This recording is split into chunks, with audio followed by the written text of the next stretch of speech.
You know, when people talk about getting spiritually enlightened, and they talk about consciousness and how it relates to your true identity, it's much more,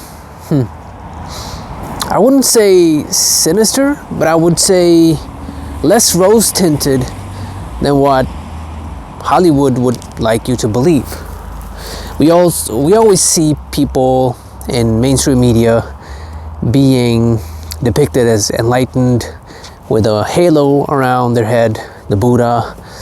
You know, there's a parody of the Buddha in The Simpsons where Homer becomes enlightened, and there we see him as becoming or being completely peaceful all the time. And certainly that's the case for some extraordinary people, such as Ramana Maharshi or Eckhart Tolle. But for most people, especially in a time where we are living, where Earth is going through a transformation, a quantum leap in my opinion, and people on Earth are going through a quantum leap as well in consciousness. That's what I believe, which is why I think all these mental health pandemics or epidemics or pandemics are happening now. People are having more trouble with their mental health. As I said in my first video, I think we're going through a transformation, and that's happening through all of the things we don't want to see in ourselves coming up to the surface and us handling it. So the spiritual process, being established as consciousness, who we truly are, is not just a one and done deal where once you realize who you are, which is this consciousness that everything happens in, everything is consciousness.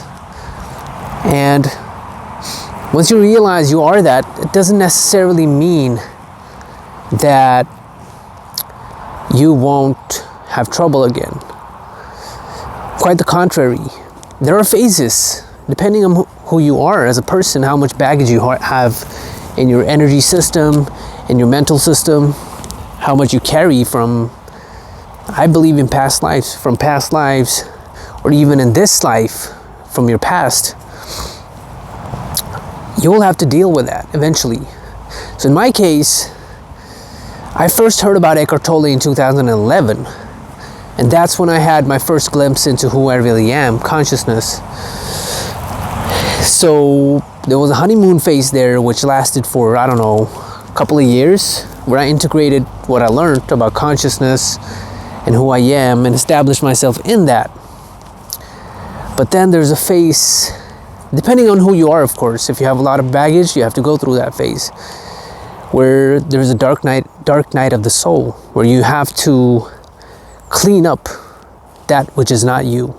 All the false identities, all the egos you have within yourself will then be met by this consciousness that you are, so that you can ultimately get rid of these tendencies and completely establish yourself as who you truly are. And this takes time. I might even say that I'm in that process myself right now. It's an intense purification process that lasts for many years. Hence the dark night of the soul. It's a long night. So the spiritual process is more about perseverance and gradual refinement of who you are. In the beginning of that dark night of the soul phase, or the purging phase, it's not a refinement, it's a wash. It's not a rinse, it's a wash. Everything that does not belong to you, if it's super heavy, super dense, it will come up, and you have to deal with that. After a while, you will become more and more purified, and then most likely you will become, your body and your mind will be more refined. So that's the thing. You have to be patient in the spiritual process. People are going through their own spiritual processes nowadays, as I said, but I believe that this is a once in a lifetime, not in a lifetime, in a soul time opportunity to really take this quantum leap. We're not just taking quantum leaps in terms of technology outside of ourselves, in terms of AI, internet, how we prosper externally. We're also taking leaps within ourselves. And this is 2025. A lot of structures outside of me are crumbling on the external. You have macro economical things that are happening, and you also have internal structures that are crumbling at the same time. So in a sense, the macro is reflecting the micro and vice versa. So that's the thing. We are living in very special times. As I said, this quantum leap is, I believe that we as souls, I believe we came to this planet for this specific time, to dissolve all of these things that are no longer us, because I believe the earth doesn't support these negative energies anymore. In a sense, it's a gift that we are here, because now we have the opportunity to dissolve these. It takes a lot of time. So my point with this thing is, the spiritual process is not an easy process, depending on who you are, of course. But you have to be persistent and have patience with yourself. If you're going through purging all of these things out of your system, like I know many people are, including me. So I'm basically talking to myself as well, and for myself.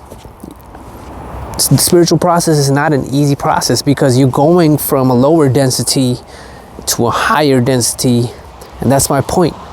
When we're taking, basically as I'm speaking, the human species is evolving live as I'm speaking.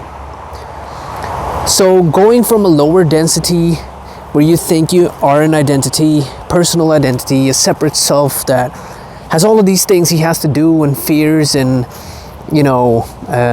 is angry about and things like that. And you're doing a massive conscious move towards who you really are, which is the field of consciousness in which it all happens. Because everything is consciousness, by the way, just a side note. Everything that you're doing, thinking, feeling is a modulation of consciousness. There is nothing else. So when you go from you believing that you're a separate entity that has all of these things he has to protect in himself, to knowing that you are not a person, not an entity, your awareness itself, looking into this universe or looking at itself. Of course, there's going to be turmoil, because we've been in that state for many 100,000, 3,000, 6,000 years. And as somebody who believes that we are incarnating, and you're a soul who basically has lifetimes after lifetimes and evolves into a more refined, purified being, or in every lifetime, of course there's going to be massive turmoil, because you're literally moving, depending on who you are, as I said, from a very low density, dense being, or not being, state of being, to being less dense and more open and more free and more who you really are, which is beyond mind and emotion and feeling, but does not include them. It includes mind and feeling as well, but it's not exclusively those two things. So that was my point with this video. I don't know where I'm going, but my emphasis was on how the spiritual process, and a lot of people are going through it right now, it's not just about rose-tinted glasses. Everything is hallelujah, even though we see spiritual masters saying that all the time. It's really about going through the dark aspects of yourself and transforming them, because that's what we are doing now. Going from a lower density human being to a higher density being. Okay, that's all I gotta say. Peace.